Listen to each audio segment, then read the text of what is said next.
Кейбір кітаптар оқылып қана қоймай, жүрекке терең із қалдырады. Егер сіз тарихты құрғақ деректерден емес, бір адамның тағдыры арқылы танығыңыз келсе, Мұхтар Мағауиннің Сары Қазақ романын оқыңыз. Бұл роман арқылы сіз бір адамның емес, тұтас қазақ халқының тағдырын көресіз. Кітапта адамзат баласының даму жолындағы ең төменгі саясаттың зардаптарын, қуғын-сүргіннің қасіретін, ұлттық рухтың сынға түскен сәттерін сезінесіз. Мағауин осы еңбегінде өткеннің ауыр шындығын бүкпесіз жеткізген. Сондықтан Мағауиннің Сары Қазақ романын оқыңыз. Good morning, everyone. My name is Umbijanova Mirey. I'm a second-year student of International Relations faculty, and today I really want to share my views and thoughts on the book Dr. Zhivago, written by Boris Pasternak. What fascinates me about this book is how it mixes huge war and revolution with the private life of a regular person. The plot follows Yuri Zhivago, a doctor and a poet who serves on the front lines and meets a nurse named Lara Antipova, but their first meeting was before this. So soon the war destroys his peaceful life. He loses his home and family, struggling just to survive the freezing winters and cold. Through their fates, the book shows how the conflict ruined all the social classes, from the rich to the poor. And I do actually highly recommend this book to read, because for me it is something like the encyclopedia of human soul during such crises. Pasternak shows that even when the world goes crazy, people still look for bread, write poetry, and they do fall in love. What impacts me the most from the characters is maybe Yuri Zhivago and Lara, and how they deal with the hardships.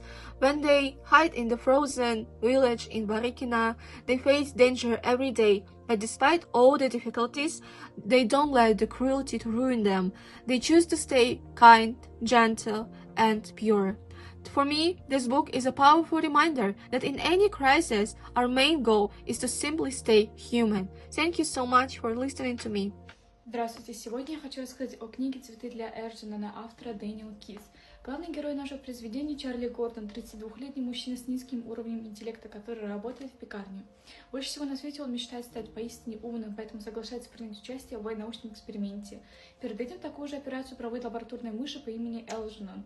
После операции интеллект Чарли начинает стремительно расти, он изучает иностранные языки, читает сложную литературу, занимается наукой и вскоре становится намного умнее людей, которые проводили сам эксперимент. Однако вместе с интеллектом приходит и понимание многих болезненных вещей. Чарли осознает, что коллеги по работе не дружили с ним, а лишь насмехались над ним. Он вспоминает трудное детство, отношения с матерью и чувствует себя более одиноким. Позже он замечает, что состояние Элджинана начинает ухудшаться и понимает, что эффект операции может оказаться временным. Чарли самостоятельно исследует проблему и приходит к выводу, что его интеллект тоже скоро начнет снижаться. Я рекомендую эту книгу, потому что она поднимает очень важный вопрос о человечности, достоинстве, счастье и отношении общества к людям с особенностями развития. И автор показывает, что высокий интеллект не всегда делает человека счастливым, а доброта, поддержка и понимание окружающих имеет огромное значение. Больше всего меня впечатлило то, как меняется восприятие мира Чарли. Сначала он искренне радуется каждому успеху, затем переживает период невероятного интеллектуального роста, а потом вынужден принять неизбежное. Особенно трогательным для меня стал момент, когда Чарли понимает свою связь с Элджинаном, мышью, и осознает, что их судьбы похожи.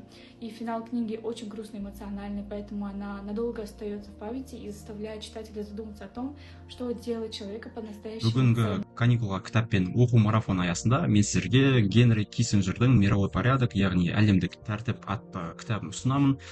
Осы кітапты ұсыну себебім, біз бүгінде бір-бірімізге бұрын соңды болмағандай байланысты әлемде өмір сүріп жатырмыз. Бір елдегі оқиға екінші елдің экономикасына, күнделікті өміріне және қауіпсіздігіне тікелей әсер етеді. Киссинджер кітабында әлемдік тәртіптің тарихын, әртүрлі өркениеттердің дұрыс тәртіп туралы түсінігін және қазіргі дағдарыстардың себептерін түсіндіреді. Кітапта автор 4 негізгі әлемдік тәртіпті салыстырады. Ол, яғни біріншісі еуропалық Вестфаль жүйесін, екіншісі Қытайдың дәстүрлі империялық көзқарасын, үшіншісі исламдық және төртіншісі америкалық тәсілдерді түсіндіреді.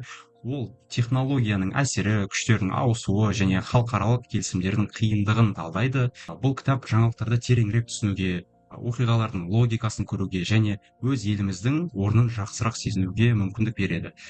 Сондықтан «Мировой порядок» тек халықаралық қатынастарға қатысты адамдарға ғана емес, кез келген ойлы адамдарға пайдалы деп ойлаймын.